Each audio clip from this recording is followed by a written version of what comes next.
So thank you for joining us. Welcome back to ones who have joined us for, before, and for the newcomers, welcome to an exciting week on Conversations on Race and Policing. I am your co-host, Marlo Brooks, a senior studying English at California State University of San Bernardino in the College of Arts and Letters, and I'm joined by my co-host, Yvette. Hi, everyone. Great to have you all back here for the conversation again. My name is Yvette Reyes-Powell.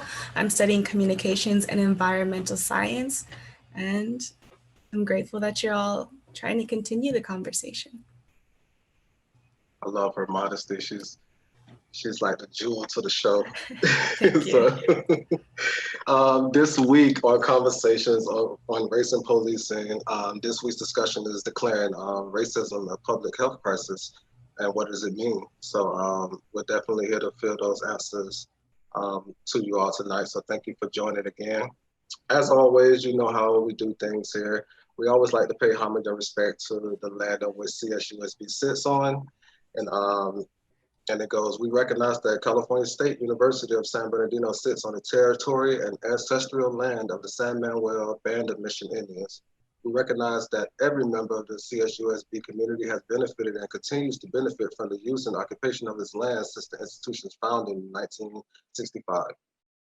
Consistent with our values of community and diversity, we have a responsibility to acknowledge and make visible the university's relationship to Native peoples. By offering this land acknowledgement, we affirm Indigenous sovereignty and will work to hold CSUSB more accountable to the needs of American Indian and Indigenous people. So we thank you. And following, we'll be bringing up my co-host again, Yvette, who will be talking about recent news. Go ahead, Yvette. So I just have a quick update and a bit to say about that. In this segment, we like to cover some good news. Just to start off, it's obviously not great news, but I would like to say I'm not surprised, and I'm honestly kind of too tired to be upset about it again. But LAPD officers have been falsifying records. Are you surprised? And making unsubstantiated claims that individuals were gang affiliates. These officers are under investigation, so that's really great news. And at least 7 of the cases related to the officers have been dismissed. Hundreds more are under scrutiny as well as a result of the corruption come to light. Feel how you will about that. The people who are experiencing it, though, however, had this to say. One survivor, Wesley Williams, said of being falsely accused, making a plea of no contest as a result of the powerlessness he felt as a Black man in the criminal justice system, losing his job, losing his home, and then finally having his innocence validated. He said, to be honest, I wasn't elated because I knew from day one I didn't have anything to do with having a firearm. I'm glad these officers are facing accountability, but there is a larger issue of racial discrimination by the LAPD, and I hope it is addressed one day. And I hope it is addressed one day too. I think there are plenty of people though who are responsible enough to address the full scope of the issue, address the full scope of history within this nation, and responsible enough to not take this not every X, Y, and Z mentality. There are individuals who are responsible enough to look at the entire system as a whole and determine that the entire system as a whole needs a makeover. So I'm happy for those individuals doing the work, and I hope they continue to do the work. That's all from me. Right. Man, so often we hear these stories of falsely accused, and it never ends well. 20 years serving behind bars of something you didn't do is a life taken, So I hope we can truly examine what accountability means in the police departments across the nation. So thank you for that, Yvette. We're going into the show tonight. Again, welcome all, welcome back, and for the first time joining, thank you for joining us. This is Conversations on Race and Policing, and this week we'll be talking about declaring racism a public health crisis, and what does that mean? And we'll be inviting Nicole Henley up to give some historical facts and to tell us what does it exactly mean to declare racism a public health crisis. So Nicole, welcome. Thank you. Thank you all for this opportunity. I just want to thank you for the opportunity to share brief comments, but I also want to take this time to thank the series organizers, right? for giving us this safe space to talk about such a timely and relevant conversation, as well as continuing on with this timely and relevant conversation as it relates to race and policing. And so again, I'm just here to give very brief comments. As Marlo mentioned, I am an associate professor in the Department of Health Science and Human Ecology here at Cal State San Bernardino. And I'm looking forward to hearing from the panelists. So again, I just want to put this conversation into context as we move forward with our esteemed panelists. So with the topic, it's titled Declaring Racism as a Public Health Crisis, right? What it means and where do we go from here? So the first piece is to understand what is the goal of public health if we want to declare racism as a public health crisis. So when we think about the goal of public health, it's basically to promote, right, and improve the health of people in their communities. So as well as protect, that key word of protecting and improving the health of all individuals and communities lends context to why this topic is so important. So when health outcomes and the data consistently reveal higher rates of mortality and morbidity among certain groups, specifically due to their race and their socioeconomic status, it raises alarm to the racial inequities as the root cause. So again, bringing it back to why do we need to declare it? Why is it relevant? We have to consider the term racial inequities. A lot of times we talk about inequalities, but there's a difference between the inequalities versus the inequities. So I want to emphasize when we're thinking about these racial inequities, we're referring to these differences in population health, right, that are systemic, that's avoidable, and inherently unjust. So that speaks to the whole conversation about this issue of racism.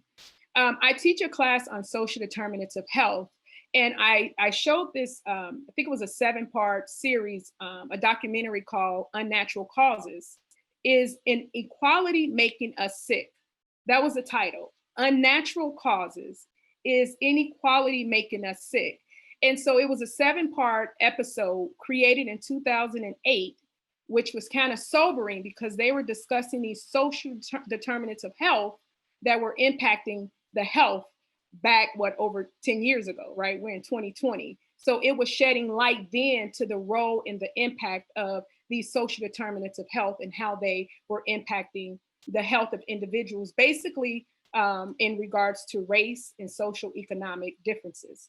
And so I just want to point out episode 2 of that series was very relevant because it speaks to this topic. And it just, again, provides the evidence and context of why this is important. So the second episode was entitled When the Bow Breaks. And it basically explains how racism impacts health. And I'm just going to give a quick overview of what the researchers identified from a medical perspective. I'm not a physician, so this is their evidence. It just pointed out that ongoing research has shed light on chronic stress, right? So a lot of times we say, well, how does racism impact health? We have to go back to what's the driving force, and it's the chronic stress. So chronic stress has been identified as that major culprit. The unequal treatment through racism, the unequal treatment through discrimination, it triggers that level of anxiety, and then it released that stress hormone, right? You can relate to when you're stressed. Like me, I was stressed, and I know my hormones were releasing, preparing for today. So just imagine that as an ongoing stressor in your life over a longer period of time, or every day. Think about our Black men, our young Black men, and some of our young Black women, the stress you encounter every day due to racism and or discrimination. So they described it as it's like gunning the engine of a car. Constantly activation of the stress response, it wears down the body system, resulting in the higher rates of disease and ideally early death. So that's the context as to why of the role of racism as it impacts public health, right? Particularly in the Black community. History continues to shed light on the role of racism and its impact on the health of the Black community from slavery to present.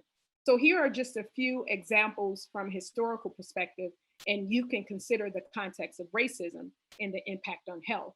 Some of you may be familiar with the father of gynecology, James Marion Sims. He performed experiments on enslaved Black women without anesthesia, with the belief that Black people experience less pain than their white counterparts. You may be familiar with the Tuskegee syphilis study, where it was pretty much the lack of treatment of syphilis among African American men. Some of you may be familiar with Henrietta Lacks. There's, I think Oprah, there was a book written as well as a movie, right? Where her cells were used for medical research and commercial use without her family's permission or knowledge. Again, so this is historical over time, right? And the IOM, or the Institute of Medicine, have created numerous reports, but one that particularly stands out and is constantly referenced in research and even in our conversations about public health and racism is the 2002 report on unequal treatment. And again, it identified and suggested that healthcare disparities are due to the historical and as well as the contemporary context of social and economic inequalities, prejudice, and systemic bias, right? So that's just to put it in context of what it means as we declare racism as a public health crisis. And so real briefly, just to point out, where do we go from here, which is the second part of today's discussion. As a community, we need to continue to address these racial injustices through safe spaces as this, or whatever your influence is, to have these ongoing conversations, to promote the civic engagement. I know some may be talking about the debate that went on last night and that will continue to go on, as well as engaging our local policymakers. That's where the true change takes place, at the local level, right? And finally, where do we go from here? What can we do? We need to learn how to tackle these health inequities by widening our lens, right? To bring into view the way in which racism influenced the health of individuals and communities, particularly the Black community. And I just want to leave with these final 3 points. As we take that internal view and perspective in terms of what we can do, there were 3 points that I learned from a presenter at the conference. They said we need to learn, unlearn, and relearn. That's pretty easy to remember, right? Learn, we need to continue on the quest of learning new and relevant information that promotes equity, inclusion, and justice for all. We may need to unlearn, right? And challenge our own biases that were created from our culture, our home life, our church environment, and even sometimes work that creates those attitudes and beliefs that promote unfair and unjust behaviors and practices. And that's the unlearning part, right? And I want to point out, I always tell my students, biases are not bad. We all have our own biases. It's when those biases create those behaviors and attitudes, right, that leads to discriminatory and racist type actions, right? And then the final piece as I close is we may need to relearn, right? From the lens of cultural sensitivity, awareness, and competency, as well as transparency, where we learn to value and respect our differences. So that's my contribution to today. So thank you all for this opportunity. Thank you so much, Nicole. That was a lot to unpack as well. And thank you for that breakdown of what it means to declare racism a public health crisis. And I took a lot from that, but we're gonna get into that in just a moment. I want to remind our viewers that to spike that Q&A button, if a question presents itself to you that you may want to pose into our panelists today, just feel free to fill up the Q&A portion of it, and we will get to it in the latter half of the show.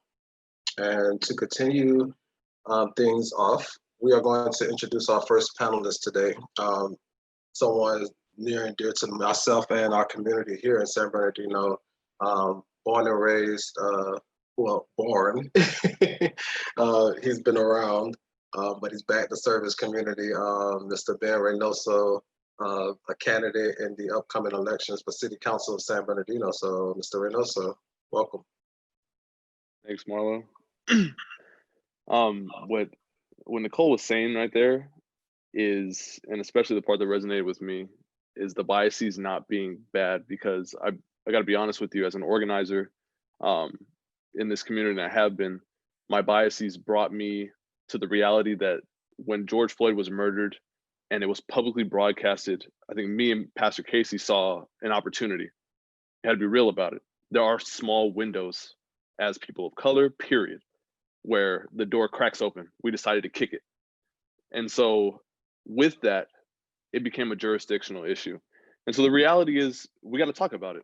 And I hope that you're all kind of thinking about what it's been like to be Black in America, to be Latino, to be brown, to be of color in this nation. And when you talk about a health crisis, typically it's viewed as a crisis in general. Think about like a hurricane hitting an area. It has a defined starting point, has a defined ending point, and then it's got a recovery plan. With racism as a public health crisis, I have to be honest, everybody wants to draft a resolution. Everybody wants to get the pat on the back. It's been triggering for me to see some people who I know go against a lot of the things that are in this declaration and make decisions, policymakers in this county, that instill racism and create it as a perpetual form of a health crisis, and want to see that, you know, kind of be like, yeah, we did the right thing. We wrote a paper. And the reality was, and this is where the work where I have to emphasize this on this, is that the county did it, right? And they lay out all these facts, like what Nicole was just saying. I'll read some to you from the declaration right here. Racism has given rise to geographic segregation that disproportionately exposes people of color to lead poisoning, poor air quality, inadequate nutrition, and under-resourced recreational and healthcare facilities. That's one of the points, one of the several points. And so when we're arguing against truck traffic routes or why there's a warehouse next to your house, as opposed on the west side or the south side, as opposed to the north side, that's it right there. You can approve the decision, but all these pats on the back, we're over it. And so we have to kick through that door sometimes, especially as organizers. You have to mobilize in a very intentional way. You have to build leadership from the ground up. People feeling like I can actually change something here, that I don't want the pat on the back anymore. A lot of people did get energized, I'll be honest. And I'm proud of the work that a lot of the partners did with Rethink Public Safety, along with Pastor Casey, been monumental. And a lot of people feeling totally engaged in it during COVID especially. It brought people out, and we saw how people took to the streets all over the nation, totally ignoring the pandemic, and for just reasons. You couldn't stay in the house anymore. You didn't want to be identified or labeled as PTSD when it's not post-traumatic yet. There is no real starting point for racism in America. Sure, we could say like when we reach the shores, but you got to talk about natives too. You got to go beyond that. And everything that's happening today. We heard the president last night, we heard the Proud Boy comment, stand by. But something that really resonated with me, and it's tangible, he said it factually, is that racial sensitivity training in policing, he canceled it. He said it was racist. He said you were tasking officers to do things that were totally insane. It wasn't going to happen under his watch. And so we've got the county who declares it as a health crisis, but then on the back end, what they don't tell us as they're doing that is it's not going to have any teeth. It's not going to be enforceable in any kind of way. We can help you from the outside, but each city in the county has to declare it a public health crisis, and then you can move on it. So right now, I have to be totally honest with you. It's all on paper. It's all on paper, like this right here. The infant mortality rate within San Bernardino County's Black population is more than double the rate for the county as a whole. Dead Black babies, that's air pollution. That's the stuff that's on the point before that. That's the lack of resources for mothers. That's moms dying while giving birth. That's the stuff that's not even written in here. The things that we know.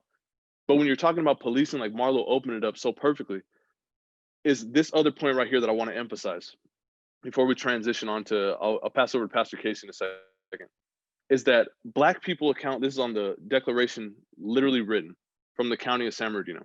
Black people account for less than 9% of the county's population, but almost 19% of county jail bookings, and this is where it's really important, in the same sentence, and 38% of the bookings into county juvenile detention facilities.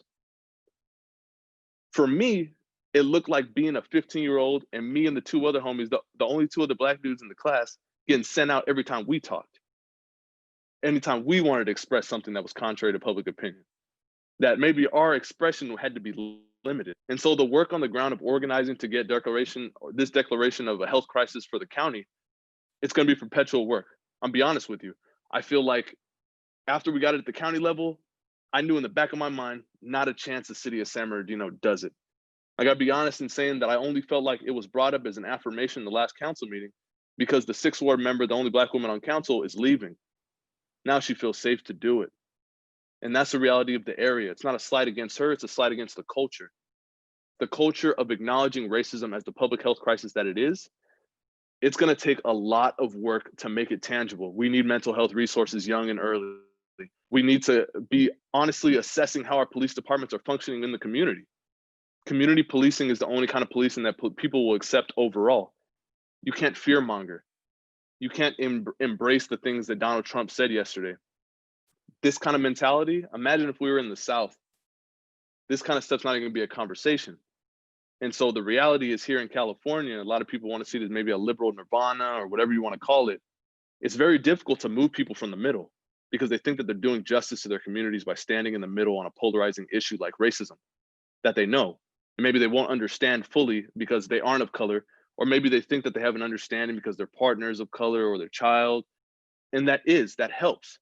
But we have to be the voices on the forefront. We have to be listened to in an intentional way. In order for that to happen, it's like Marlo also said, policymakers, legislators, we got to get in everywhere. I'm looking forward to the day, honestly, that I see Marlo Brooks in an educational capacity at Cal State, where people really move things. Like education is gonna be the way.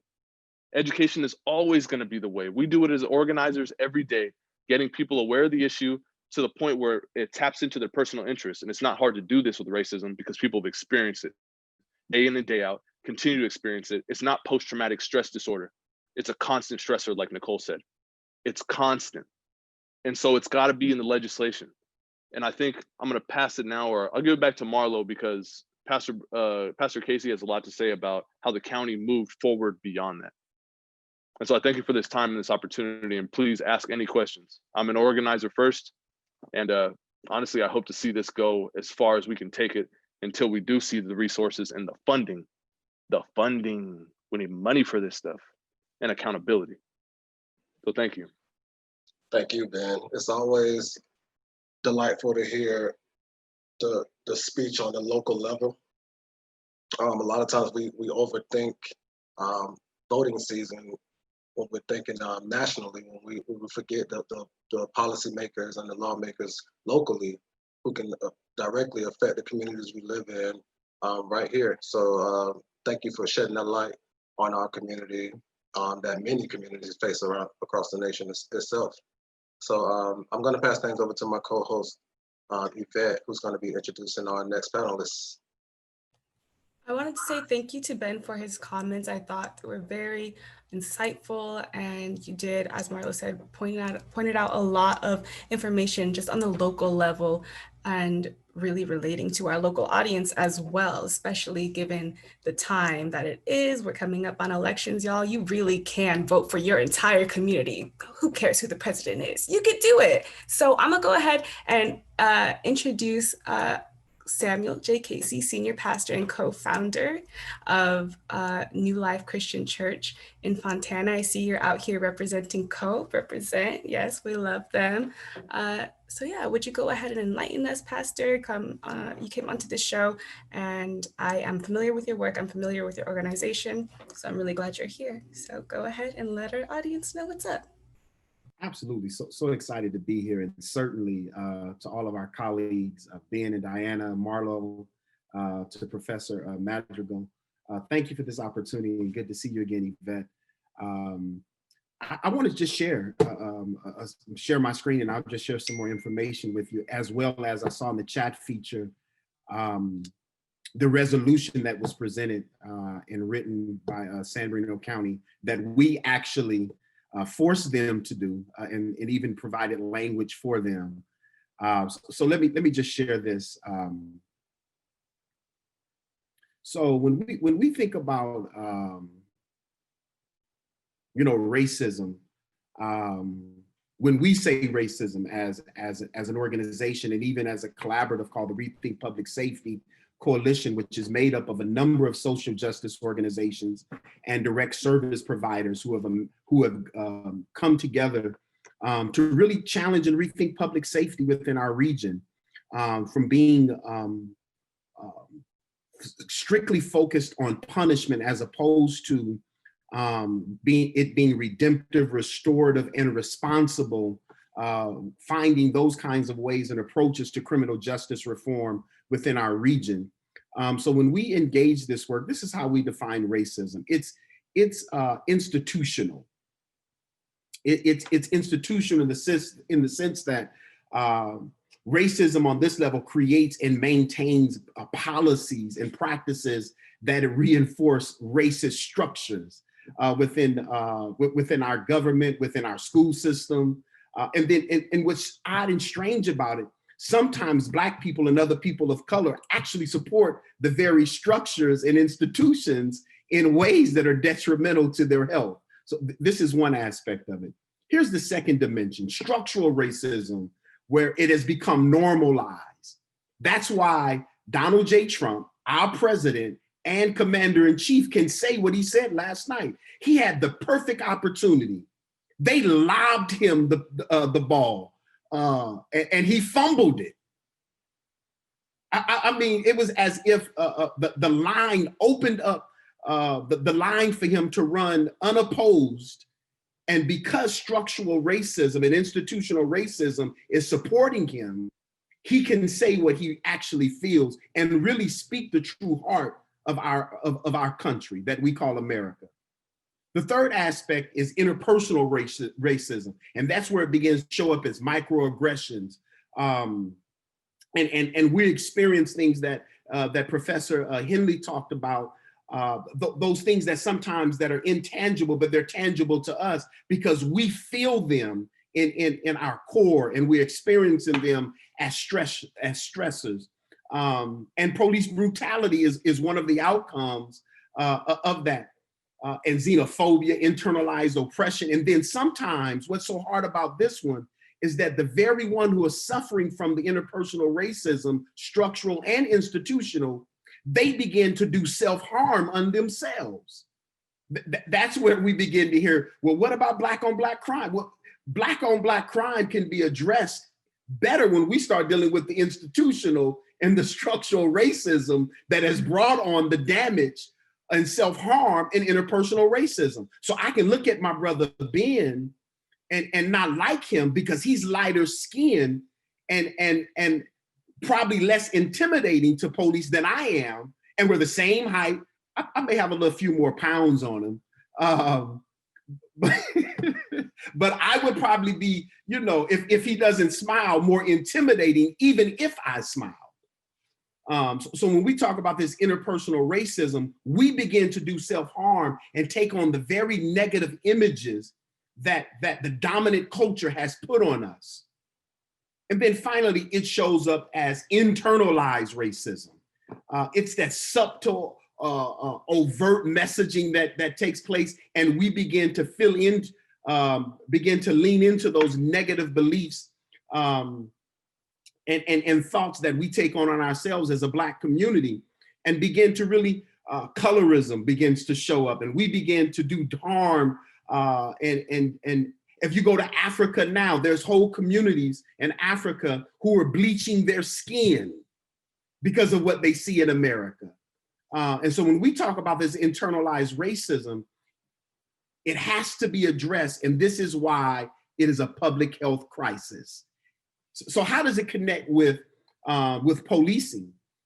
We believe that policing and public safety is directly connected to one's ability to live a civil life and to enjoy the same things that we want, you know, that we would want our loved ones and everyone else to enjoy. So racism, it may be intentional or unintentional, but it is certainly the driving force around all of health determinants, like housing and education and employment. A lot of that is driven by racism. Whether I have access to adequate housing or adequate health care, or how the police engages me. Listen, when I first moved out here, just a personal anecdote, when I first moved out here from Los Angeles in 1990, I was wondering if I was going to share this story or not, because I don't want it to be taken the wrong way. That summer of 91, after living out here, summer of 90, the movie many of you may be too young, but go look it up on Netflix or Amazon Prime. A movie called Jungle Fever by Spike Lee. Moved into the area, first time ever dating someone Caucasian. We're driving down Foothill on our way to go see Jungle Fever, the movie theater in Upland. My hat flies off because the windows are down, and as I look up to put my hat back on, I catch eyes with the police officer coming in the opposite direction. I started counting 10, 9. They bust the U-turn. By the time I got to 4, the lights came on and pulled us over. Now, would they have pulled me over would they have pulled us over if we were in a car, you know, if she was in a car with a Caucasian young man? I believe they pulled me over, and even how they treated me because I was Black with a white young lady. So when we talk about racism as a public health crisis, as it relates to policing, it shows up all the time. So our response, when we talked about rethinking public safety, and Cope being one of the lead conveners of the Rethink Public Safety Coalition, as I told you earlier, it's an initiative to promote responsible and redemptive approaches to justice reform in schools and our communities within this region. So on May 25th, we witnessed, like many of you did, the modern day lynching, government sanctioned murder of our brother George Floyd. I received a text message from one of our partners, Pastor Casey, what are we gonna do? The city is on fire.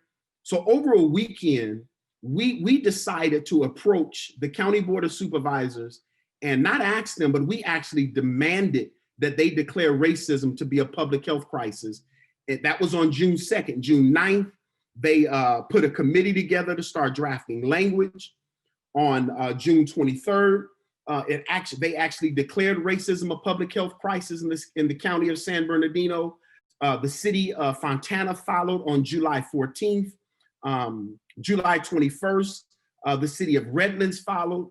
Ontario followed on August the 18th. San Bernardino, the Chaffee Joint Unified School District followed on September the 14th. Rialto Unified has declared racism a public health crisis. And then on September the 16th, Brother Ben had noted that San Bernardino, the city, declared racism a public health crisis. And then ultimately, they have made it now the work and the design of the County of San Bernardino to develop, as part of their county-wide vision, the 11th element group entitled Equity. And equity will be used, a racial equity lens will be used to inform the other 10 element groups. And we will begin, I believe, if we stay at the table, if we continue to push the envelope, if we don't make this thing ceremonial, if just because they've declared racism a public health crisis, as we bring on other cities in this process, if the County of San Bernardino, being the first county in the state of California to declare racism a public health crisis, sets the model, not only for equity, but equity in healthcare, education, housing, employment, and even how we're doing policing in this region, I believe we're going to see a change slowly but surely. I may not see it in my lifetime, but I'm standing on the shoulders and benefiting from what Dr. King and Malcolm and others did. So it is my responsibility to leave a footprint or this region much better than when I once, than when I lived in it. So if we can begin to start pulling away and breaking away those layers of structural institutional racism, then we'll be able, I believe, to see the change that is going to be necessary to bring about equity to this community and equity to the work around racism. And listen, the only way it can happen is you've got to be able to acknowledge the problem. If you cannot say racism out of your mouth, then you're part of the problem. That's the case. Always deliver. Always deliver. Thank you. That sort of passing the torch energy you just placed in there. It shows us that we all have a responsibility to make sure that we paying homage and we're doing right by the ones who stood on the grounds and on the front lines before us. Like you said, you're standing on the shoulders of brothers that's done this long before you have, and you're coming in, pushing that envelope still to this day. And like you said, you may not see the changes that you want to see in your lifetime, but someone has a platform to continue the work that you're doing. And that's what we're here for. A lot of the times, our viewers ask the question of not knowing where to start or how to get involved in their communities and things like that. And we'll provide that segment shortly after our next panelist to tell people how they can get involved with COPE or ICUC and things like that. So thank you so much for that, Pastor Casey. We'll be bringing up our next panelists. We have our final panelists who will be speaking tonight, and we're going to be unpacking a lot of conversation for tonight. So I'm super excited. Don't forget to spike that Q&A button if any questions posed to you during our segment, during our panelist presentations. So without further ado, we'll be introducing Diana Alexander. Please, welcome. Thank you so much. I am beyond honored to be here today, and I'm glad I'm number 3, because I really honestly feel like I'm the least of these. You know, these gentlemen, I honor and respect both of you, and I have been privileged to meet Mr. Reynoso, but extra privileged to be working with Pastor Casey. And I'm glad I went after you, you're right, because of some of the things he presented, I'll be able to kind of piggyback and to go from there.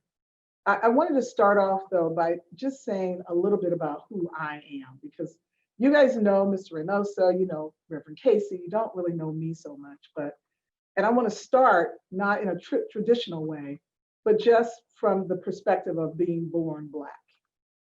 This week we are funeralizing my father-in-law. He was a World War II veteran during a time when you were colored and you couldn't hardly rise in rank.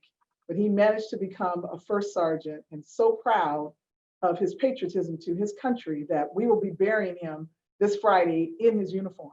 Everywhere he went, he wanted people to know that. But the thing that was interesting to me is that in the last several months, he was going to be turning 99 in January, 98 years old. He had finally gone into a level of dementia. And what's crazy though, is some of the things that started coming out of his mouth in the midst of his dementia were past experiences with racism. He talked about remembering being called a nigger baby. He talked about so many things that had happened to him that he had never really talked about before. But in the midst of what was going on in his brain, that's what came out, started pouring out of his spirit, the experiences he had. And this was a man who came back from World War II, became a mechanic for Chrysler, raised 9 kids, 6 of them young Black men who have all been able to achieve something beyond what he achieved, and 3 daughters, and just did all these things. Country boy from Blythe, born in Blythe, lived and grew in Rubidoux, 2 acres of land, growing everything he could on his land for his family, and teaching his children what we call linked learning today, which is how do I take learning and apply it in a practical way so that they know how to do, they're like Renaissance men, they know how to do everything. And it's amazing to me as I think about that, and I think about my grandfather who was alive when Rosa Parks decided not to go to the back of the bus. He was a very proud man, and he worked for a hotel as a porter. And he would either walk to work or he'd catch a cab. It was so funny because he was determined not to get on the bus. And that was his way of protesting. And when I think of my family, my nephew who was shot and killed in Orange County, because the police were chasing some young kids who had broken into a warehouse, not a place where there was really anything for them to get. And they happened to run through my nephew's backyard. He was only 21. He woke up to go outside to protect his family, his newborn child, his wife, his mother-in-law. And when he stepped out, the police just assumed and shot him in the back. And then his family watched him die. We went to Orange County and protested in front of the police department. All these things we've been through. My son, who works for Loma Linda Behavioral Medicine Center, who's been pulled over by the police 5 times in Loma Linda.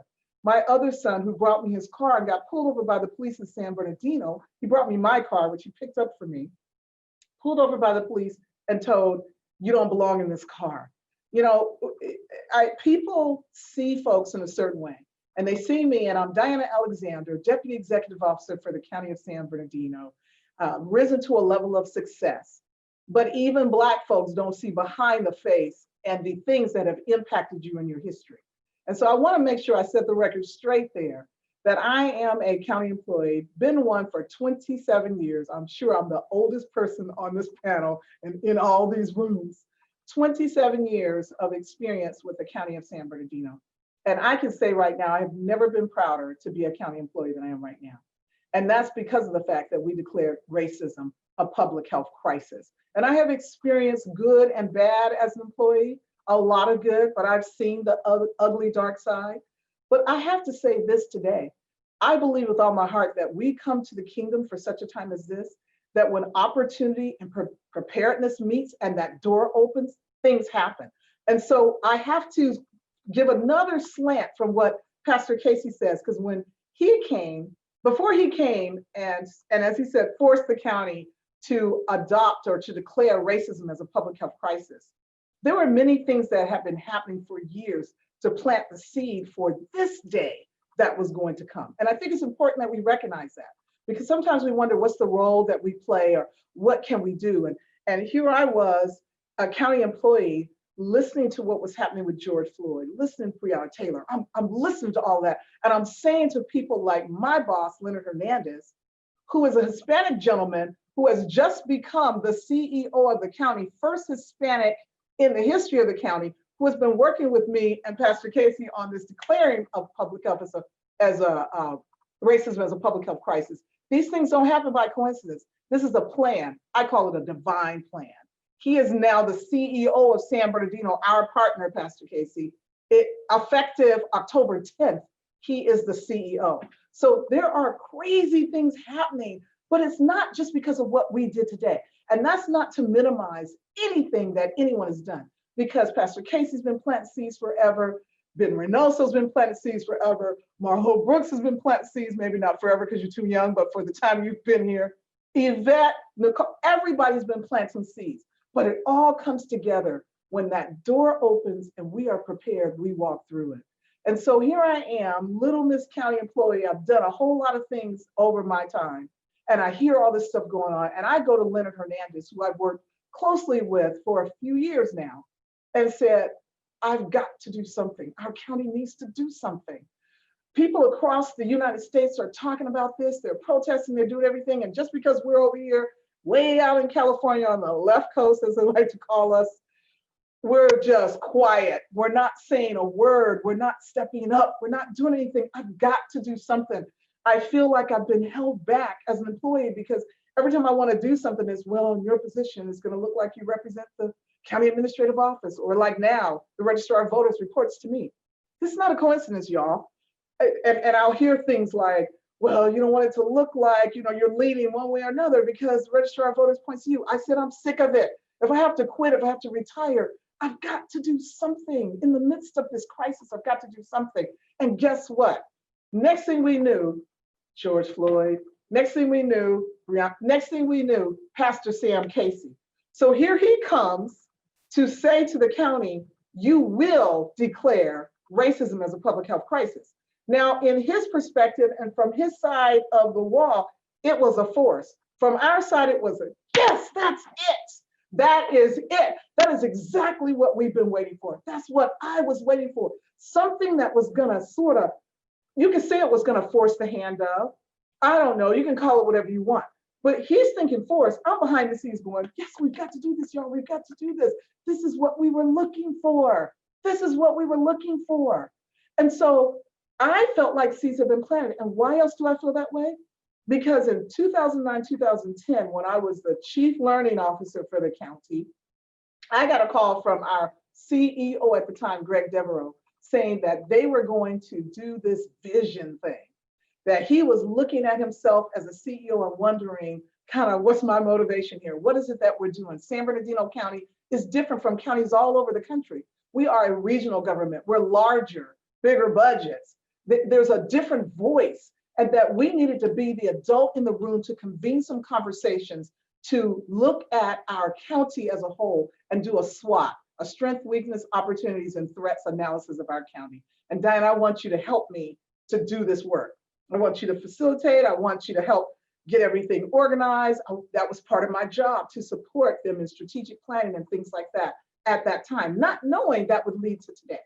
So we did that. We went out, we did community forums. We brought together all the hospital directors who had not been in a room together before. We brought together all people who were in the water industry who had not been in a room before. They started looking at water resources and how much water do we really have? And what if we all talked to each other and communicated with each other? It could make such a difference. We brought together all university presidents and superintendents. We brought together housing people, people in the retail business, environment, police. We brought all those folks together, and we brought the members of the community.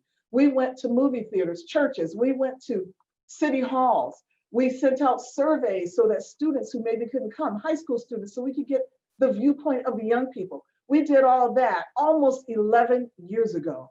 And out of that, when we were in those meetings, we said to people, could you please write down your vision of what would make San Bernardino County the best place to live, work, and play if things were the way that they should be 20, 30 years down the road. And I have those letters that people wrote way back then that talked about walkable, bikeable communities and good air quality, et cetera, all those things we know we need.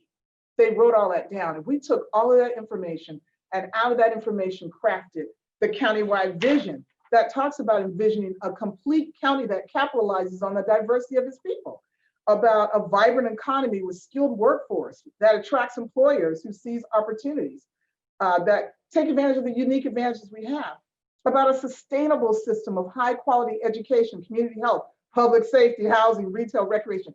That's where the vision elements came from, that we envision a model community governed in an open and ethical manner. And when we were writing this, we had just come out of a season where our community was anything but open, ethical, or transparent. It was horrific. And finally, from our valleys across our mountains into our deserts, it's a place where we want people to feel like they can come, live, work, play, and stay here. We did that. And out of that vision, we came up with a couple of goals. One was partnering with all sectors of the community to support the success of every child from cradle to career, because like Ben said, everything is about education. We knew, and we started, by the time we got to here, I was preschool services director. I had gone from a chief learning officer to assistant director of transitional assistance and welfare department to director of the preschool services department, working with Head Starts all over our county. And so when they started talking about education, I was the one who was screaming, don't forget the preschoolers, because if we could start with them, we could change the trajectory of their lives and do something that no one's doing to change San Bernardino County. We talked about making us a business-friendly county and what our job and our paradigm was. We went from there, and I'm rushing so I can hurry up, y'all. We went from there to establishing 10 different element groups: education, environment, housing, jobs and economy, infrastructure, public safety, water, wellness, and image and quality of life.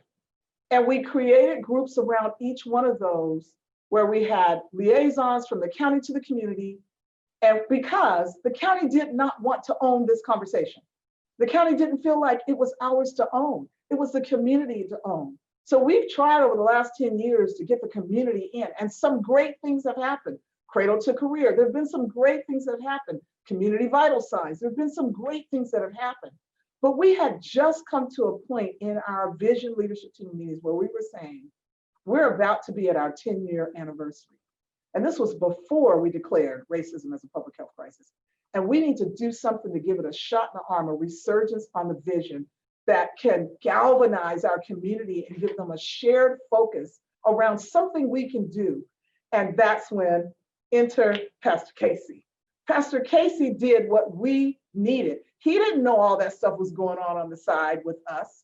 He only knew about what was going on, the work he had been doing for years, the seed he had been planting, and the opportunity that happened that caused not only our country, but our entire world to look at racism as a public health crisis and Black Lives Matter. And so on the side, there were many of us in the county who were cheering and seeing behind the scenes, yes, we must do this. Yes, we must do this. So opportunity and preparedness met, and we declared racism a public health crisis. And we decided to marry that to the vision work and make it the 11th element of the countywide vision. And then we decided some things. First off, that the board, we didn't want, well, I got tapped on the shoulder and said, Diana, you said, what can you do? How about this? So that's kind of how I ended up in this this work and this conversation, but I knew it was God's work.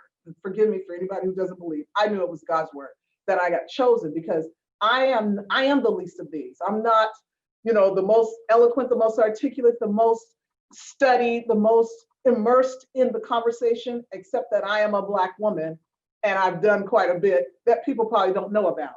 But once he did that resolution, and I got to be at the table as they were working on that resolution, which was such an honor. The next thing we wanted to do was to make sure that no one in the community thought that the county's trying to own this or that the board is trying to manipulate things. One of the things we heard from the community, and I want to say this because of the equity wheel that Pastor Casey put up. And sorry, I go back from Pastor to Reverend, but anyway. One of the things we decided to do was to make sure that the community did not think that the board was trying to control this process. And so our suggestion to the board was that, look, don't handpick people for this equity element group. How about we work with some trusted individuals in the community to select organizations in the community that have been in this work for some time who can represent this equity element group. Now, there are some who agree with that and some who don't. The other thing we said to the board is that I know that we need to do this equity work. Equity is for all people, no matter what race, ethnicity, gender, ability or disability, and age, etc. But because this came to us, because of years and years of the trauma that has been perpetrated against Black people, can we start this conversation just with Black folks? Can we start it about what's happening with Black people and then roll the conversation from there as we get down the road and bring in all people? Can we just start with that? Because you got people out there protesting because protest is the voice, riot is the voice of the unheard. And these are folks who've been unheard for hundreds of years. And so we've got to start there. And to both of those things, they said yes. So we put together a list of 18 different organizations, including COPE, including ICAC, et cetera, et cetera. And then we went the next step and said, we're not going to choose people from those organizations. We're going to reach out to those organizations and say, can you choose someone to be represented on the equity element group? And that's exactly what they did. So they chose those individuals. In the meantime, we thought the same thing as Ben. This is great that the county did this, but we are determined it's not going to be symbolic. And we've got to get the cities on board.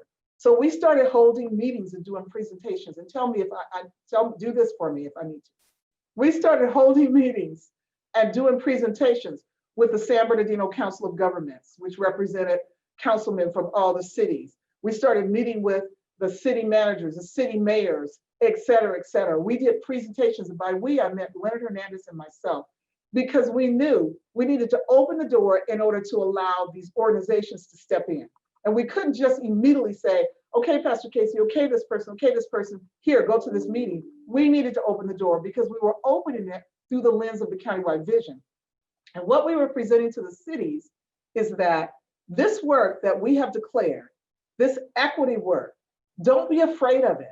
You need to embrace it, because if you want to reach the people in your community who are upset, who are angry, who are protesting, you've got to show them that you're serious and you're planning to do something, that you recognize racism and that you recognize there's a work that needs to be done.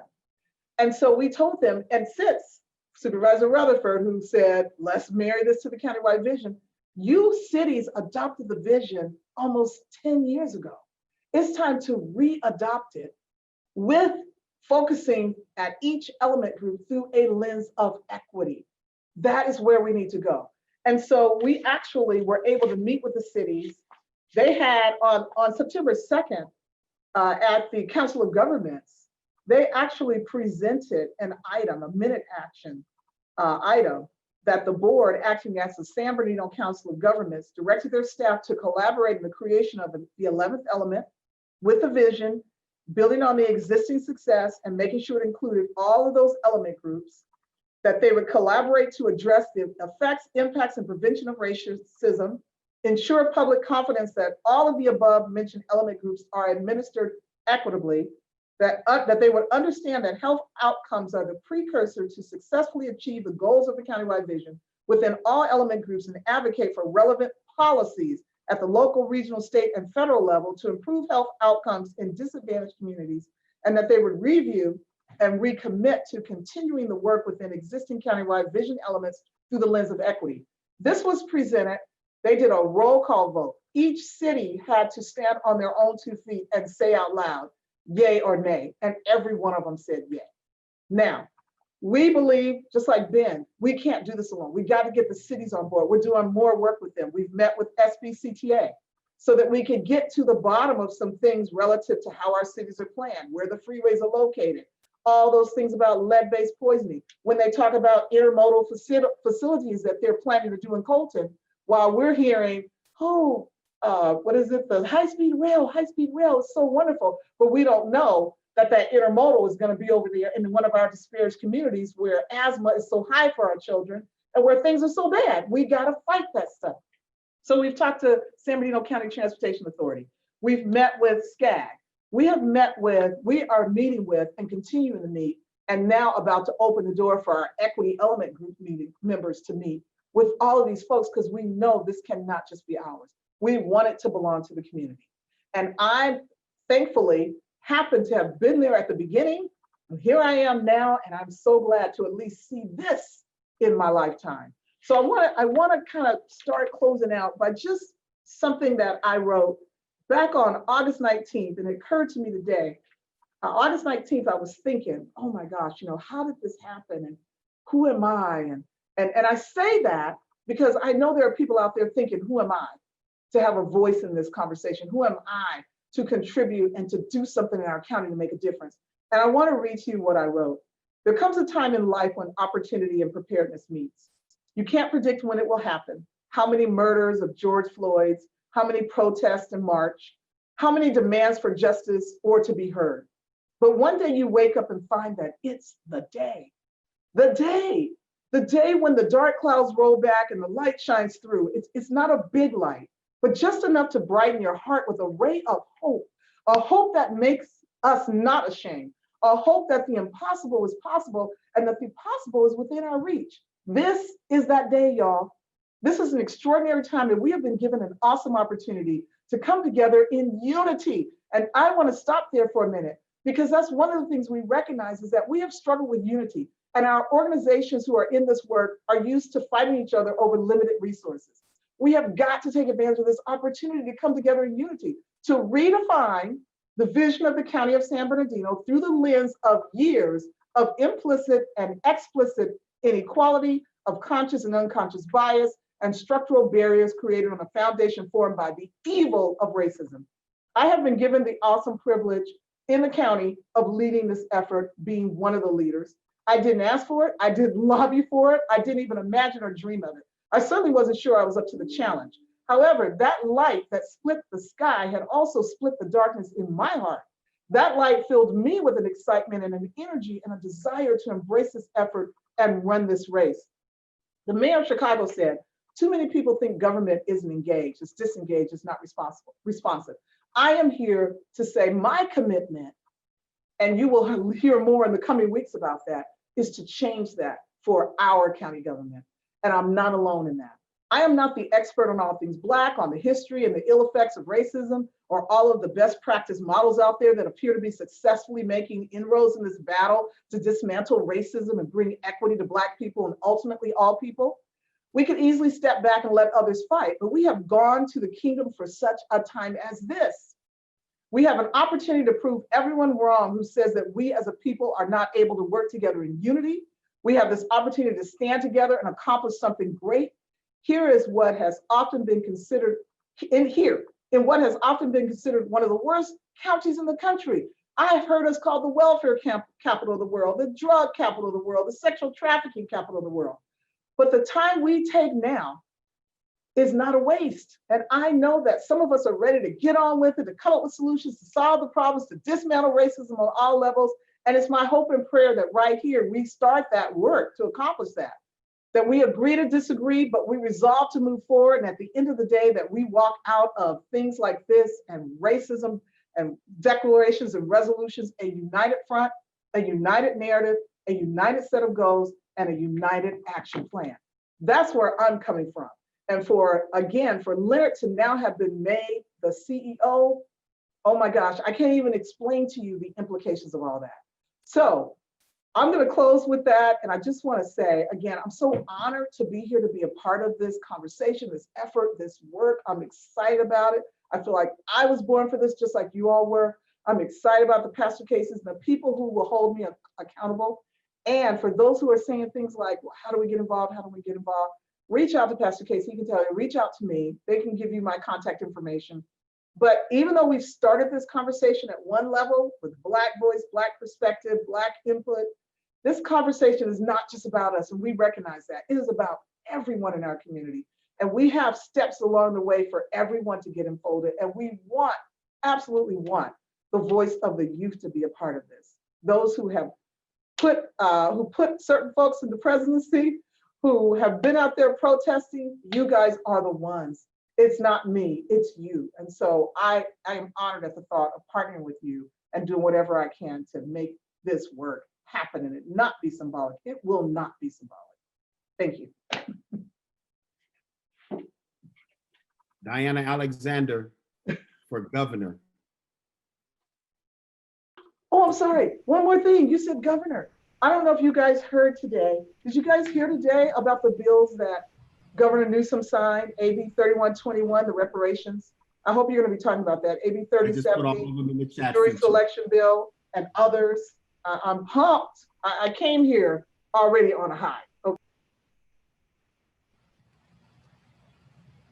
Thank you so much, Diana. I am so grateful that you detailed just what I think everybody who has been in this conversation for a while feels needs to be detailed, the interconnectivity. I love to say that we love to see the plurality, and thank you all for emphasizing how important it is to attack every facet of a community.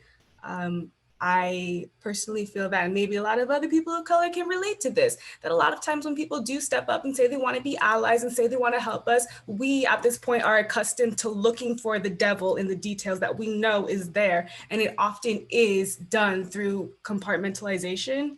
I'm not super familiar with history, but I do know that compartmentalization hasn't been well for us, the suburbs, Whole Foods, 9/11. It hasn't been good when dominant culture goes and compartmentalizes to address a problem. So thank you all for really emphasizing how important it is to give a boost in our education, to give a boost in our healthcare, to give a boost in our services as far as LAPD, or sorry, services as far as police department, the fire department. All of those services need to be looked at, and we can do them all at once. We can do them all. So I want to go ahead and bring us into question and answer. We've got a couple here. So we have, I think this one is good. What is the full outcome hoped from recognizing racism as a public health crisis? A public health office that directs policy, or providing elected officials with advanced information, providing better education to affected families or communities? So we'll open it up to our panelists to please answer. Listen, on that question to Joseph, from Joseph Lake on what's the full outcome hope for, listen, I'm hoping for and believing for a complete reimagining of all aspects of society in this county, in law enforcement, in education, even the stat that Ben mentioned that no one really pays close attention to around Black infant mortality. That needs to change. If you were to pull out any statistic, that's why I don't even like reading statistics sometimes, because they've been so bad so long that they no longer mean anything.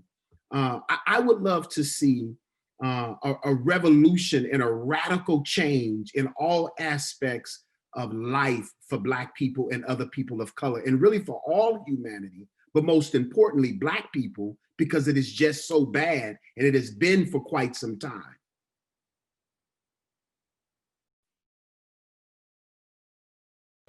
Are the panelists?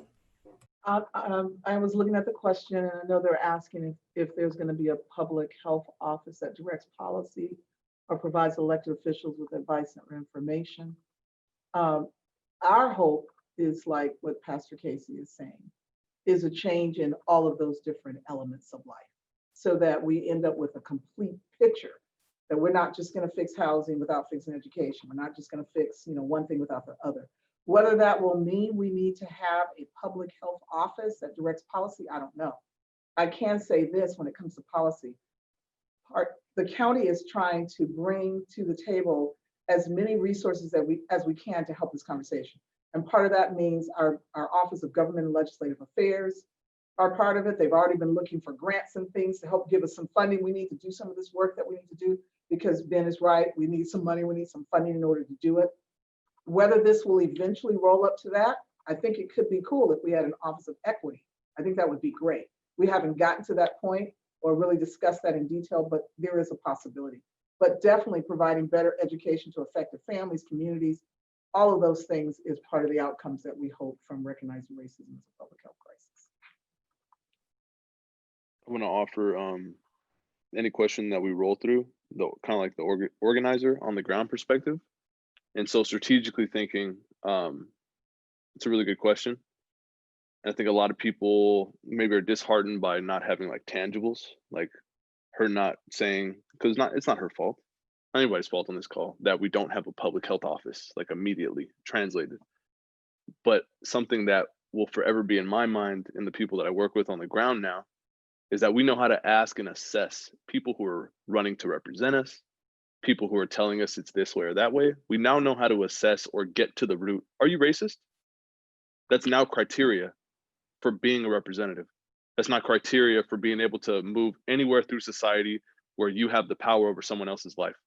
And so if you take nothing else from this conversation, it's that you hold people's feet to the fire from the beginning now, from the beginning. That's how I think on the ground. That's how a lot of people are strategizing. It's just like, you just continue to create more baselines, not necessarily to cancel anybody, but baselines. When it comes to racism, I'm not afraid to say that. I'm biased. Like that shit last night, forget my language, canceled. Like you're defending the guy, you're canceled. Like you're canceled, like there's not a chance. Like, so on a local level, conservative paradise. A lot of people think that, California is this super blue place, and it is at Congress or whatever.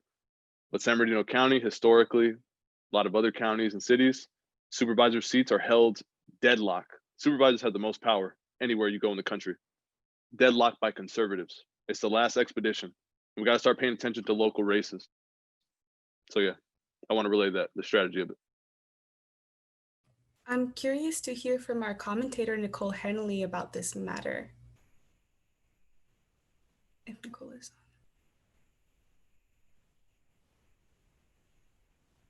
on. She may be offline. Well, we can move on to the next question then. Marlo, do you have one for us?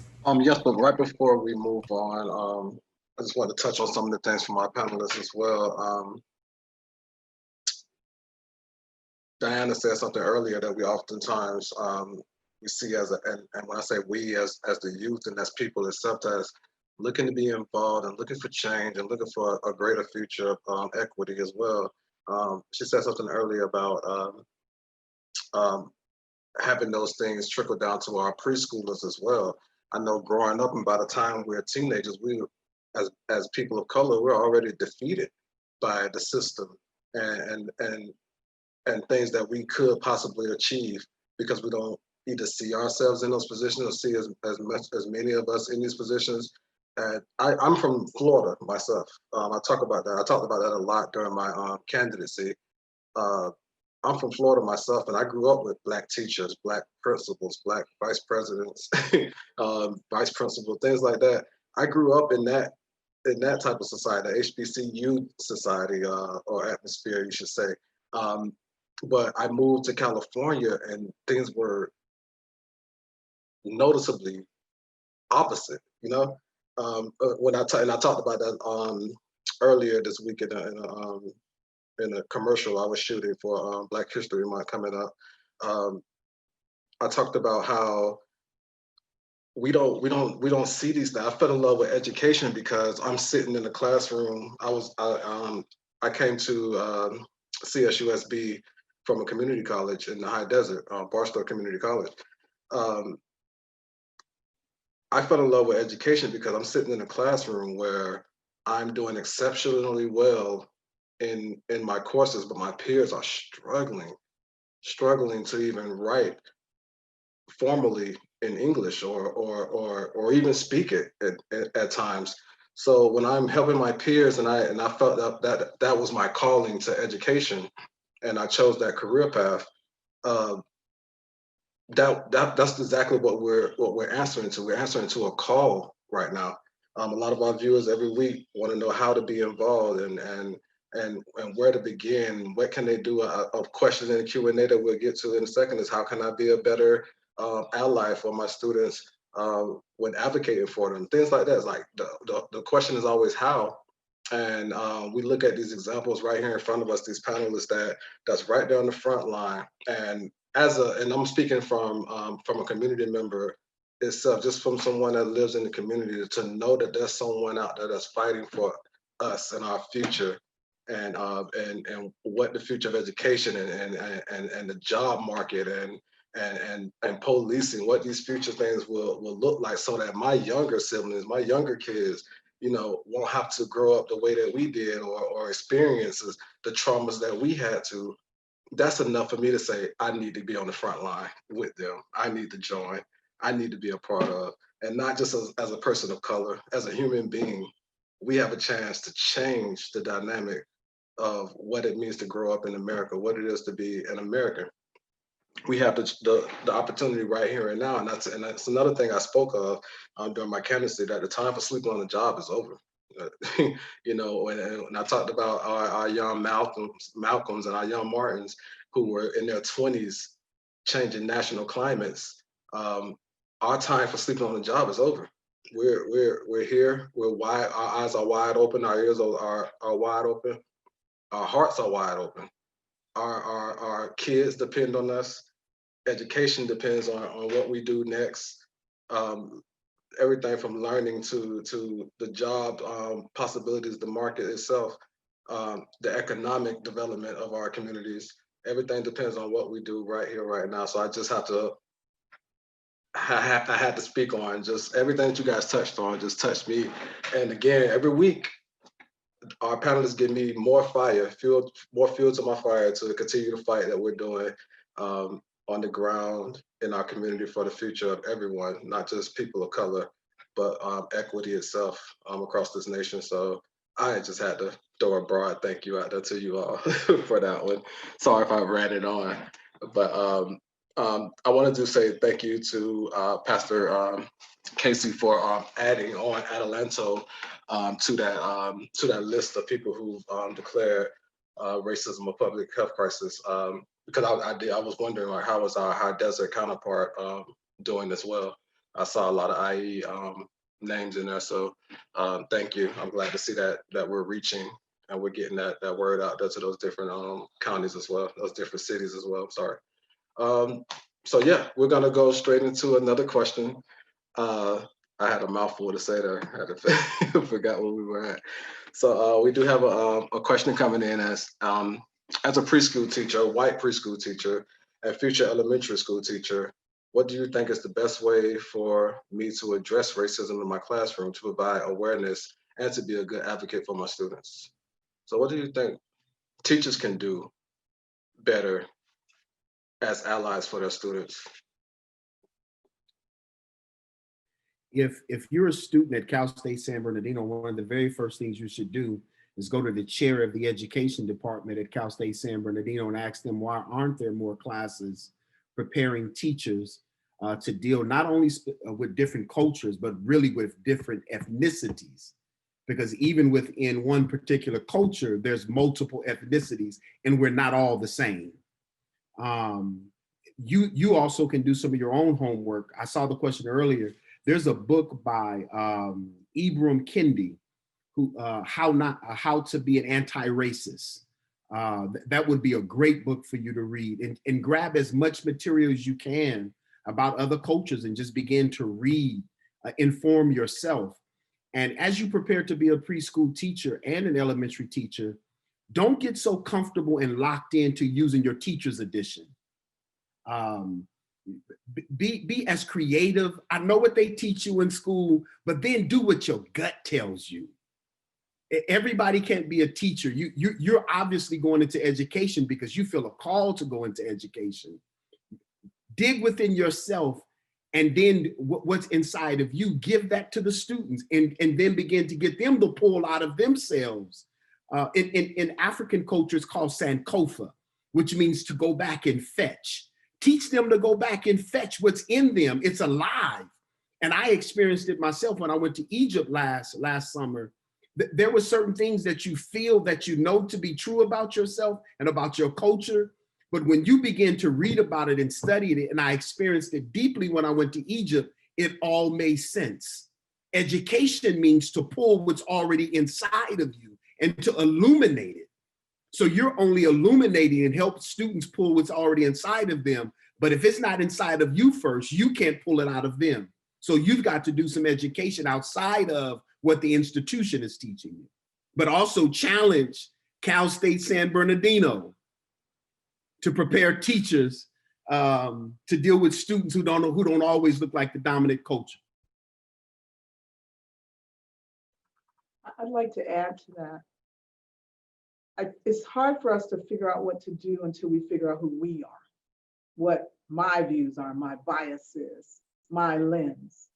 And I think that, and I'm glad you said specifically that you are a white preschool teacher. I have no clue whether you are connected with your own lens. But in order to be able to see those students for who they are, you got to start off by seeing you for who you are.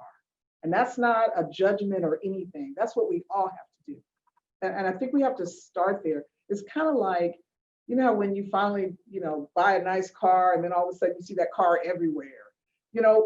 Until we get in touch, we don't see things. And it's difficult if you don't see you to then see your classroom and see that your classroom may be racially biased in the way that you decorated things and the books that you choose for the kids and the lessons and the cultural things that you do. You don't get to see that until you get to kind of wake up, get woke. You have to wake up yourself in order to be able to see what's there that you never saw before. And suddenly you see it everywhere. And it's like, oh my gosh, I didn't even realize I was doing that. As the director of preschool we served a good 7,000 families in Head Start. And of course, mostly disparaged families because you have to be at poverty level and below in order to qualify. And as I go into those classrooms, those teachers were struggling because these kids had sometimes a different way of expressing themselves, a different way of expressing their frustration or their excitement and their joy. And teachers are constantly trying to fit a child into a mold of you have to be quiet or you have to sit still, instead of learning how to deal with each child as an individual and understanding, getting to know them. And I know that can be difficult. It's easier said than done because there's so much piled on top of teachers and all of the regulations and everything, especially when you're getting federal funding. But I would start by saying the way I would say it to anyone about anything. We first have to kind of get to know ourselves, figure out how we're viewing things in order to be able to see the world around us and see the differences. Because as soon as you can see the differences, then you can start learning what to do to change those or to correct them. Give you something short and sweet. I'm going to education myself. Marlo's going to education. You're an educator. They're never going to pay you enough. That's your reality. But I think the most effective teachers that I've ever had the privilege of being under have made it very known without saying that they are actively learning from the students. What Pastor Casey said, like your teacher's edition, he's not just talking about the book. He's talking about you becoming stale because you get burnt out. And a tangible thing you can do, and I try to do this in all the organizing spaces, when we just try to jump straight into business, somewhere in the meeting, someone you could tell feels some type of way, maybe it's yourself. Be intentional, because you're not dealing with high school or older students who can get very deep, and you're not benefiting from ethnic studies programs that are coming down the pipeline. But what you can do is check in with those children every day in a very intentional way. You're creating a culture in 3-4-year-olds where they know that they should be asked, or they should be asking, how do you feel? And teaching them how to actually navigate that. Most of these children aren't going to know how to navigate that. They go home, they got stuff to do, they got a busy parent. like Diana was just saying, in order to even qualify for Head Start, you have to be below the poverty line. I know preschool teachers, and it's overburdensome on another level, but you have an extremely unique opportunity as a preschool teacher to impact the rest of their entire life by doing something as simple as just checking in and creating a culture of actually being able to express yourself. Let the funding match that later. Like Diana said, when preparedness meets, you're already prepared for it with the work that's already being done. And congratulations to you, because that's hard work. That you chose to be a preschool teacher and you're choosing to go into elementary. That's tough. So more power to you, and keep going, but be actively learning every day. Be reflective with yourself. Be very honest, critical. You're going to do that by yourself, but be reflective. To continue to do better. And please introduce your children to books. I mean, I grew up in a household where we were poor. We didn't go on vacation. I didn't even think about it. I didn't miss it because I guess I didn't know about vacations. But my mom kept a lot of books in the house, and that's what opened the world to me and made me think of possibilities and things that were not in front of me. I will never forget. I remember the days of the bookmobile. I know I'm really dating myself because you guys don't know nothing about the bookmobile. But when that bookmobile would come through our neighborhood, bringing education to our house, I would be the first one running out there on a Saturday morning to check out my books. I was an avid reader, and it made a difference in my viewpoint. And we tried to do that with preschoolers, introduce those children to a love for learning and books, because it can take them out of the world where they are and put them in a whole different world and just make a change for them. Thank you all so much for answering that question the way you did. Can I weigh in on that, Yvette? May I? Yes, please. If you don't we mind. have on Mary Texeria. Thank you very much. I just loved all of your answers. I think it's an important question. And I was thinking about the number of male students, Latino and African American, that I've had through the years. And if I lined up 100 of them, 90 of them would tell a horror story about school, about their experience in school. I remember when my kids were in school, there were no pictures of anyone but dead white men in the library. And my daughter complained that there was no mention of slavery in her classes, in her history class. And her history teacher was a man who had gone to a very fine school. And yet I had to be, the burden was placed on me as a parent to provide materials so that these kids could learn about slavery, or they could learn about the Bracero program, or you name it, what we call ethnic studies now. And so I think that it's a tremendous effort. And if I had been in a different place at the time, I would have said, that's not my responsibility, that's your responsibility. It is the teacher's responsibility to bring knowledge to the children, whether it's in books or whether it's in movies or whatever.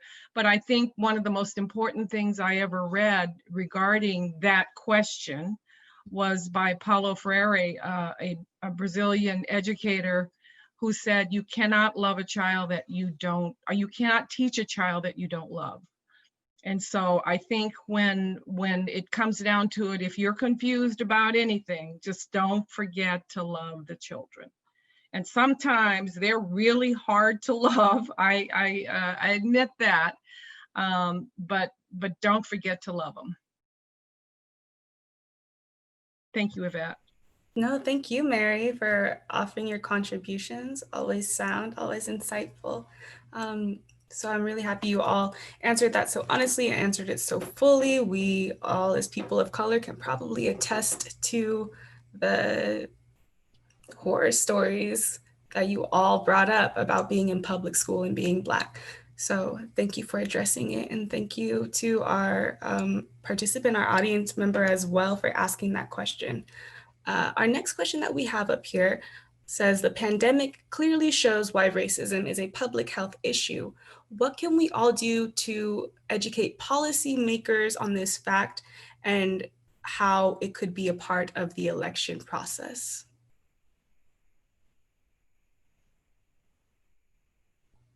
That's kind of what I had touched on earlier about it being new criteria for anybody who is coming into potential capacity to rule over your life or make decisions about funding or resources or things you have access to. Let me read the question again. So making it a part of the election process, as I don't want people to think that like being an organizer is some abstract thing. Anybody on this call could literally have intentional conversations with people around them that they care about, they love, that are already in their immediate network. You're already organizing, a lot of you. Being very intentional about listening to each other, learning where your personal interests align. And one of them, for example, could be this. And then how do you move on that? Let's say you have 10 people who are super down and they're passionate about making this a criteria at any kind of forum moving forward for candidates that are coming across. Maybe they want to be intentional about publicizing it through academia. That looks like working with academia. That looks like working with other organizations. See yourself as an organization. You don't have to be a nonprofit to get funding in order to have a base of people. You are the base. The community is always going to be the base. And so moving that in an intentional way, I don't have the answers for you. The answer is to be creative about how you do that. No one, if you allow someone to come in and always have the answers, or you're always looking to somebody else, you will get swayed. People will move you the way that you'll end up being totally dismobilized instead of actually organized and being built up as leaders. We're all leaders on this call. Everybody in this community is a leader in their own capacity, but manifesting that within yourself. What Diana was saying, it's not just about being a teacher and acknowledging who you are, it's acknowledging the gifts that you do have. Most of us grow up feeling totally, like Marlo said, you're crushed. You know what the culture is going to be, and you walk into rooms feeling like this is it, like that's it. There's no way they treat me differently. That's not the truth anymore. We have to take advantage of the time that it is right now. I know it's very easy to be cynical and believe that nothing is going to work or change. But if you believe that there is a way that you could make it a precedent, the standard, to know that do you or do you not support racism, or acknowledge it as a public health crisis, making that intentional, there's a million ways to do that. It's not just looking like at a candidate forum, that's one of the questions. Maybe it looks like, for example, you've got somebody trying to, you got a new superintendent coming in to the district and it wasn't an electable position, but you have the opportunity at the next school board meeting, kind of the same way that we got it passed as a public health crisis, is we bombarded the public comment. COVID allowed for us to be digital with it, so it's way easier. But I can't emphasize this enough. I know it's inconvenient. A lot of city councils don't do it at the right time so people can be off work. And we know what the work climate is, where people are working through the night. Maybe your shift starts at 6 o'clock and you get off in the morning. As much as you can, work with people that can be there. If you can be there yourself, you show up to these meetings and you make it the culture. You keep echoing it. You've got a team of people who are with you that you know care about changing it, or making this, particular to answer this question, making this criteria for policymakers. It's on you. It's on the time. Don't feel all the weight of the world on your shoulders. Take that time for yourself, but also don't be ignorant to the fact that we're all organizers and leaders in our own capacity. And the potential to make this possible is as creative as you want it to be, is as timely as you want it to be, is as enforceable as you want it to be. People gravitate towards the truth. You got to know that. Don't stray away from it, especially in 2020. And speaking of public health, don't let yourself get burned out, because several people have mentioned Diana's and Ben's and Reverend Casey's energy, and I appreciate that. We started out talking about the work that we're all doing, but sometimes it gets very, very tiring, very, very disheartening when you don't see enough progress. But you know, speaking of public health, take care of ourselves. You know, we've gotta, I had to pull myself away from the television last night and just wait for the commentary on MSNBC, because I just could not hear that anymore. You know, this is something I've heard, you know, in different forms all my life, but you gotta, you know, in your own way, as long as it's healthy, take care of yourselves.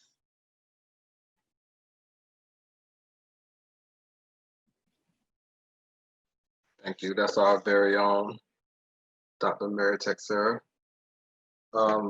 I want to squeeze in as many questions as we can, so I want to keep going along. We do have another question posed. It's coming in directed at Diana Alexander, but if any others have any information on, you can gladly answer as well. But in Franklin County, that's in Ohio, declared racism a public health crisis. And county leaders there are using the GIS to identify race-based disparities in health, jobs, healthcare, and other domains. Has San Bernardino County considered partnering with Redlands-based GIS to adopt a similar approach?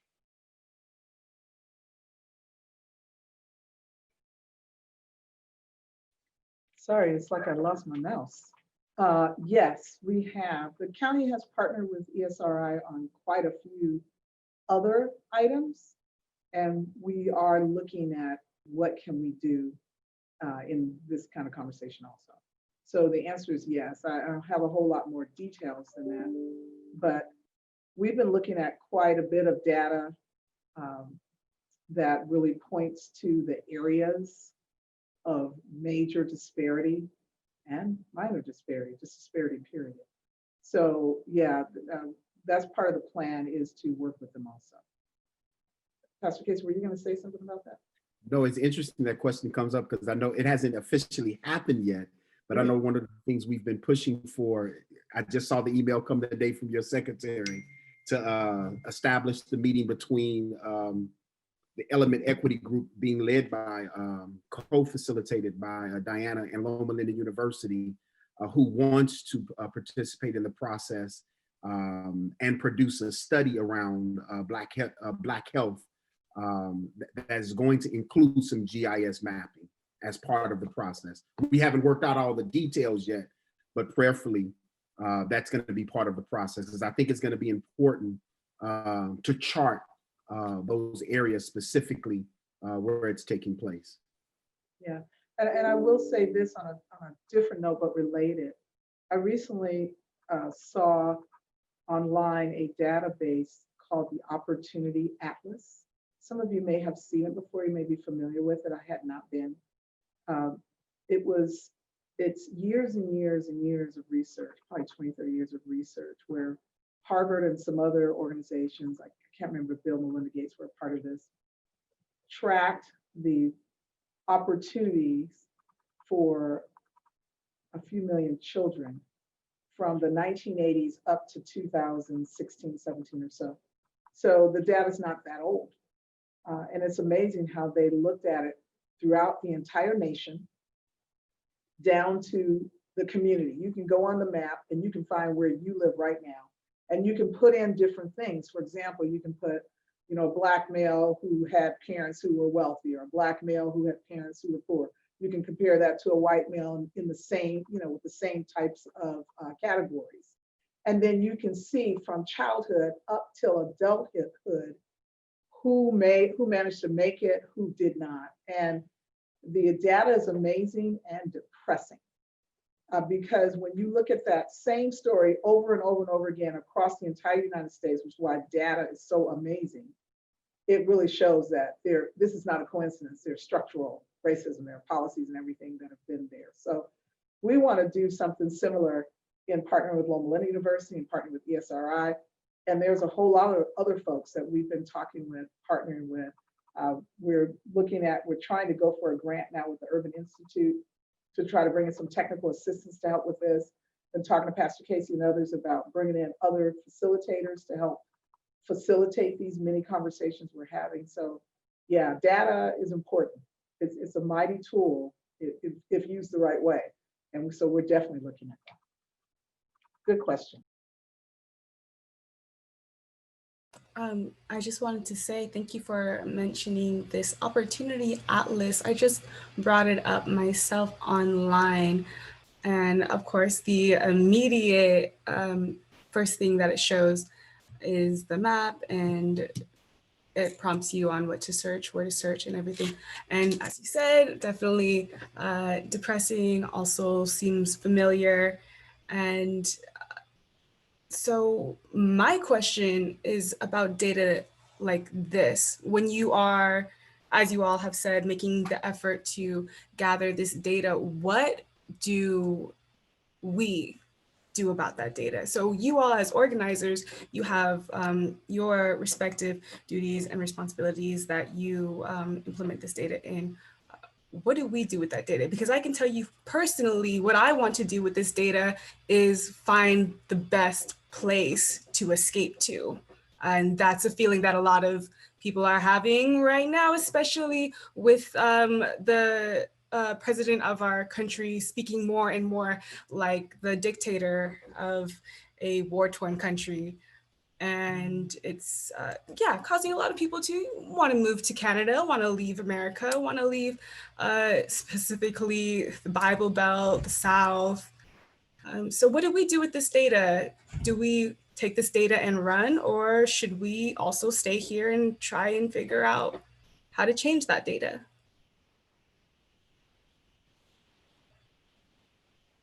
Well, I would say, honestly, I share my bias is that I'm pretty skeptical. I'm actually in a research methodology class right now, and I'm very passionate about qualitative, being truly qualitative. Like the quality of it looks like asking a question, and if that question doesn't bear a really honest answer that's fully encompassing what you're trying to maybe transform with the study, then you need to go back to the drawing board with the answer that you got at face value, instead of getting straight into the quantitative part where you're just going to go beyond it and start to get, like, let's say I wanted to increase collaboration amongst school board members with students. Like I want to get there. Let's say I ask a teacher and the teacher gives me an answer like they haven't been supported. Then I got to ask some teachers some more questions. So when it looks like this, I feel like Diana has maybe more targeted, but I know with Esri, we do have data on certain things already. But if it doesn't, I think in this area, we need like a transformative approach. Like if it doesn't have an intended like finding in mind, something like I know as an organizer, when I was a youth, we did like surveys in our high school, just to kind of validate some of the stuff that we already knew. But moving from that as an adult, we can get more and more targeted. But I think we all probably hopefully share a healthy amount of skepticism about, if you have all this data, what's it being used for? Like me reading the infant mortality rate, I haven't seen it translate, you know, like what is it? I'm not saying this in particular, that's not an attack or anything. But if it's not actually being, like, people have to be held accountable in the same way. And we have to be creative about that, because I don't know what that looks like. I'm American just like all the rest of you. I've never seen data and research really translate beyond a headline. And so what does that look like in the county is something that I think a lot of youth honestly might have a better answer to.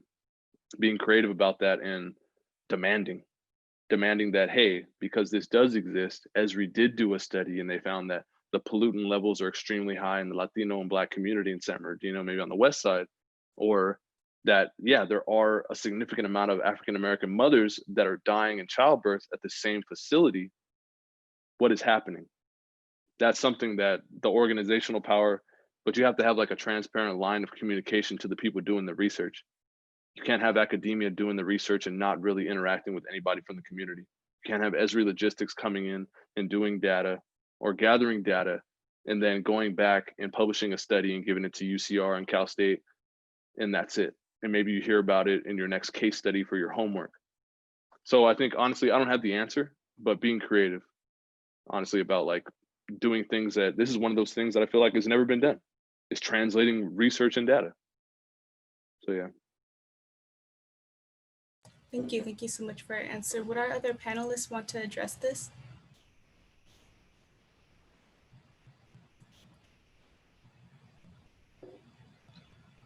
Thank you, guys. I'm sure our viewers would love to follow the great work you're doing and learn how to get involved as well in some of the projects that you guys have put on, as well as track your progress.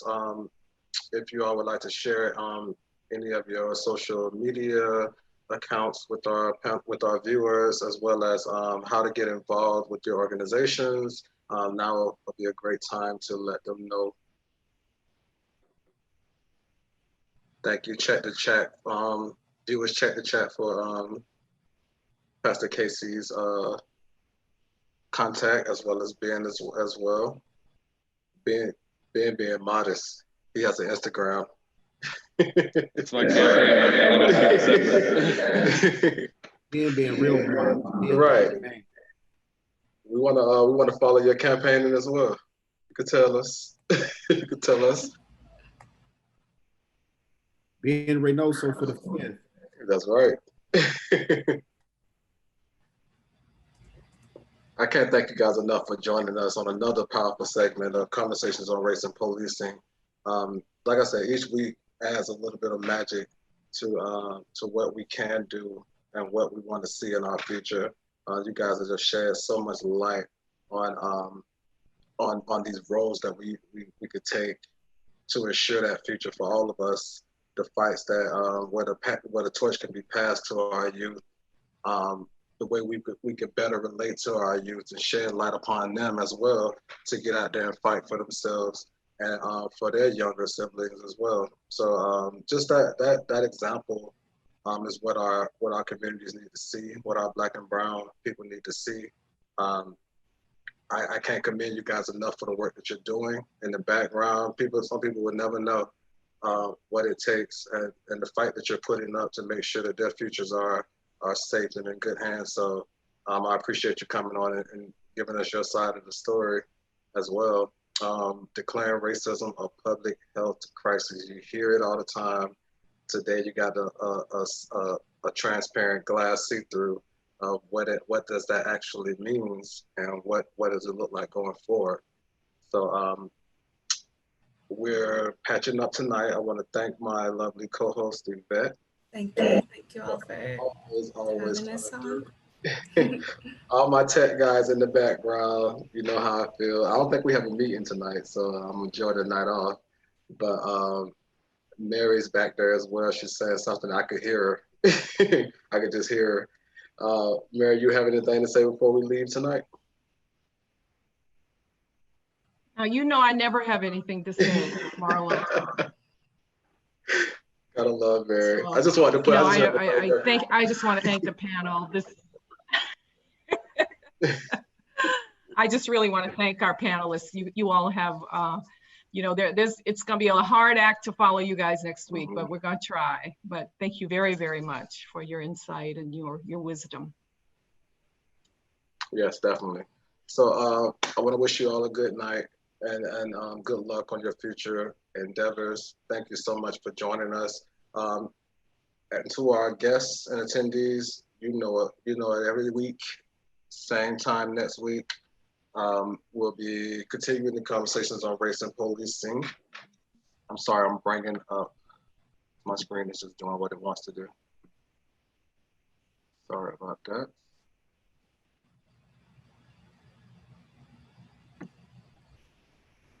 But while we are closing out, we're going to go ahead and let y'all know what we're doing next week. Police unions in the U.S. perspectives in historical context. There you are. That's why we have co-hosts. So thank you so much. That's the one being that I really need to be on. Yeah, please come through, Pastor. When we talked about you guys being on the show, I said you guys would be a great addition to police unions and just unions in perspective itself. So I'm just glad you guys were able to join us anyway. So you probably need to get an elected official on as well. And then one of the questions you should ask is tell them to stop taking contributions from all police unions. That's right. That is right. You're here. And stop writing those checks too. Mm-hmm. You know, Mike on that one, that's the case. Yeah. I'm sorry, Diane. I couldn't help myself. They are our employees. They are our employees, and we forget that sometimes, and they forget that sometimes. So it should be a really good conversation, and I hope you all will drop in and drop some knowledge on us next week. Yes. Same time, same place. That's right. October 7th, 4 p.m. Meet us here for continuing the conversations on race and policing. This is Marlo Brooks along with Yvette Relius Powell signing off. Thank you guys. Enjoy your night. Thank you all. Thank you. And wear a mask. Yeah. I had to go ahead and put that in there. Get tested. Good night. Good night, everyone. Good night, everyone. Good night, all. Night. Thank you again.